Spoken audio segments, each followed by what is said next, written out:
That's terrific. You're listening to Franchise Interviews, and we're speaking with Stacey Kimmins of the Fun Bus Franchise Opportunity. And Fun Bus is a fully climate-controlled mobile fitness gym on wheels, which serves children ages 2 to 7 years.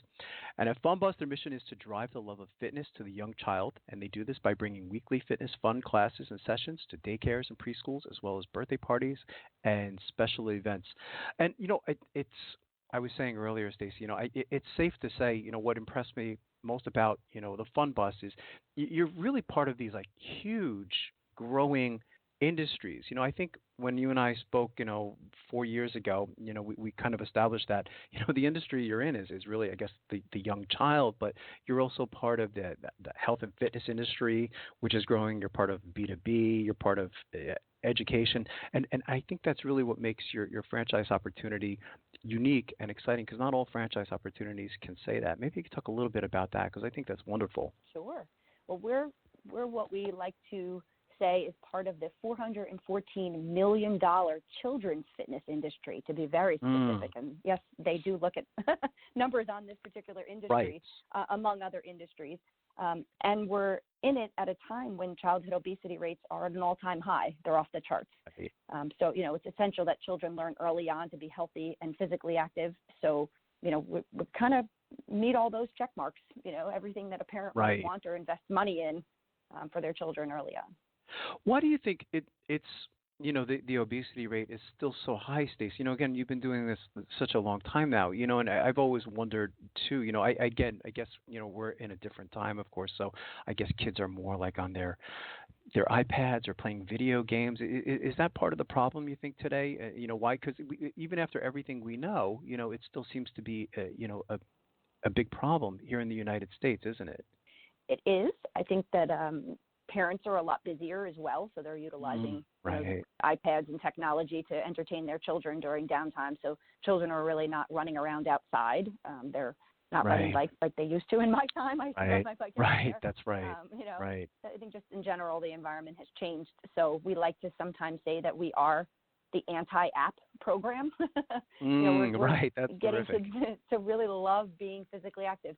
So many times, at the end of one of our sessions, they don't even realize they were exercising. They were working up a yes. sweat, having a fabulous time with professional lesson plans that are theme-based about pirates and monkeys, yet they just spent a half hour working their little bodies and enjoying right. it and going home and talking to their parents, getting a parent note telling the parent what they participated in that week.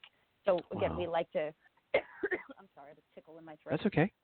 That's terrific, though. It's it's really great that you're part of the child's experience at such a young age, and then they're going home and they're all excited, and as of course for parents, they share in that excitement for their children as well, And you were saying earlier, Stacey, to be part of a recession-proof. I mean, when it comes to your child, you do everything, or parents do everything and anything they can, to help their children, in these areas, again, when it comes to things like health and fitness and even education, it's a learning experience for the kids too, isn't it? I mean, when they participate in a Fun Bus session, they're actually being educated at the same time, aren't they? Yes, actually, we hired a Master of Curriculum and Development to create our lesson plans. And as I said, a music therapist to create our music. So it is professional. It's meant to support the learning going on inside the classroom. And that's what a lot of our preschools love so much about our program. There are other programs, obviously, that go into schools and provide enrichment programs, but we've professionalized our lesson plans and our series of skill development sessions. So there really is a takeaway that the children are receiving as being part of the Fun Bus that the parents appreciate. What's been one of the most interesting things that's happened to you, Stacey, since it's buying the Fun Bus? If you could look back at maybe like the last, 3 or 4 years, has anything stood out? I'm sure you have hundreds of stories you can share, but this, one or two things actually stand out over that time. Well, I think generically, I think that what's stood out about buying the Fun Bus system is actually the relationships with the people, the relationships that I've developed with the franchisees, with our vendors, with people in the franchise world. Right. It's been a joy to watch the franchisees in each of their new successes as we've evolved the model. It's almost like an indescribable pride, almost like when your kid does something really good, to watch our franchisees see the power of our brand, see the power of our program, and watch the successes and have them grow and be successful in our model. So I think, again, more generically than something that, hit me over the head, but it's been a wonderful experience to watch the franchisees grow and be more successful. And also, in general, as franchising as a model has opened my world up to meet so many amazing people. I learned so much from the people within this industry. I learn from them. I learn about them. Makes me want to continue to learn more. It's a very open and sharing environment. So I would say, one of the biggest takeaways has been the privilege of being part of the franchising industry and the people that I get to meet throughout the time. And I like how you use the word relationship, Stacey, because that's how I've always described franchising. Sometimes if you go to a dictionary or a business book, they'll talk about franchising as being a model of distribution, and I always say the textbooks kind of really get it wrong, don't they? Because now, that you've been doing this for a while, it's really based on, as you said, those relationships with, your vendors, the relationships with, your franchisees, the relationships with your customers. That's probably really one of the best definitions for franchising, isn't it? Is relationships. It really is. That's really actually all that it comes down to. That's why people buy. It's why people join into our brand. Yeah, I think it's everything. What types of characteristics do you look for in your franchisees today, Stacey? I'm almost curious, if it's changed, in the beginning, when you first started franchising to maybe where it is today. What impressed me about your model was really that, no experience was required. As long as somebody had this passion for the brand, or this appreciation for the brand and everything you're doing, that you would be able to train them to run a franchise. So what types of characteristics do you look for in your franchisees today? Well, of course, we look for franchisees who have a passion for children, have a passion for fitness. The key is a self-starter, someone with a strong business acumen who's focusing on growth. It's someone who can develop the culture of their team locally and also develop strong business relationships locally. People can follow the proven model and the brand standards, but they need a certain level of creativity to make it work too locally. And like you said, we have so many different types of successful Fun Bus owners. We have an absentee owner who's a veterinarian. We have daycare owners who have added Fun Bus as a complementary business.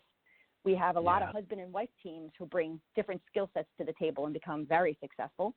And we have people who have left the daily grind of corporate life, and they appreciate the flexibility of the model, but also now the wealth creating opportunity when you scale the business up, because we now have 2 bus, 3 bus, 4 bus, and 5 bus owners, and we have many owners now who have multiple territories as well.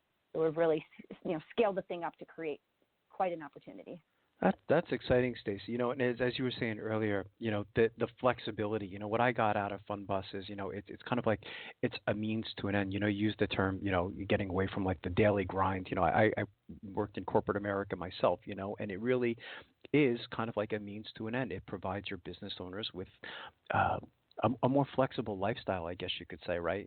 As they don't necessarily have to work 9 to 5 anymore, and commute, an hour or 2 to work every day and back home. It provides that flexibility, doesn't it? It does. I think it's what attracted me when I was looking at buying the system itself, because I was a young mom at the time, and since then have another child. So I've got the flexibility in the sense that I can create it to what I want it to be, but I know that the opportunity exists there too to make it as big as I want to make it. And I think on a franchisee level, it's very, very similar. We have a lot of moms with a lot of young children who appreciate the value of what we do, but are very good at helping to grow the business and scale up to their next bus or their next territory. So it certainly has a ton of opportunity across the board. Mm-hmm. Is the model still, Stacey? Is it still can you still run the franchise from your home? Is that possible? I know that, of course, the bus can't probably be parked in front of someone's home, but is it still one of those operations where you can run the business from home? Yes, 100% of our owners have a home office where they run out of. That's great. Some of them actually have employees report to their home office to do some of their administrative and clerical work and answer calls. Wow. And then we, as you mentioned, we park our buses typically in safe storage units. Or maybe a lot where you can get some exposure for the brand. So there is the slight commute between your home office and your bus, but you really can keep everything kind of centrally located to provide additional level of flexibility to your lifestyle as well. It's really appealing, Stacey, because as I mentioned, interviewing so many different types of franchises over the years, location is sometimes it's always an obstacle for new franchisees, and to eliminate that fixed cost as well, because that takes a big chunk, doesn't it, out of your income statement, doesn't it, when you have that rent that you have to pay, and Funbus is able to eliminate that. So I think that's a big one, isn't it? Yeah, no brick and mortar, no leases. Yeah. We have a needless to say, a great net. Sure, of course. Opportunity that we are in the recurring revenue streams. Yeah. That's terrific. And it's nice that the buses, too, are climate controlled, too, Stacey. I mean, again, being you living in the Northeast, you know that sometimes we get those, long, cold winters, you know what I mean? And it's nice to have that flexibility that, Funbus is not just a seasonal type of service, that you can still, of course, utilize the service, whether it's winter, whether in summertime, of course, they're air conditioned, so that's a nice benefit to Funbus as well. So I think that's terrific. Maybe you could talk about the training, has the training changed, Stacey? What's the training like for your new franchisees? I know in the beginning they did come down to headquarters, which is probably where it still takes place today. Maybe you could talk about what goes on during like the training sessions. Sure. Yeah, our training is actually quite extensive. It's focused on both new business development, but also brand standard program requirements. We have a 40-hour training curriculum that includes both in-classroom style learning as well as on-the-bus program training. Our owners are expected to know our branded Funbus music and the skills necessary to provide the safe environment that we expect. So new franchisees will actually participate in live Funbus classes, events, and parties as part of their onboarding. That's great. Another benefit to franchising, right, Stacey? That's the support also. I know that's provided by Funbus is certainly critical to your franchisees. I remember there was a quote you said. I think we put it in. We had this great quotes in franchising. I remember you saying that you can't pay enough for the mistakes that people have made in the past, which is why people buy into a franchise. And I thought that was very powerful. Because it's one of the things we talk about on the show is what makes franchising special, and you can capitalize on all your successes, and your franchisees don't have to make the same mistakes that were made early on in the beginning of buying a franchise. So that's really important to buying a franchise, isn't it? Yes, absolutely. Absolutely. You're buying a proven model. You're being supported, and you're part of a system that everybody is doing the same thing all of the time. So it's a continual wraparound of support, not just from home office, but from the entire system together.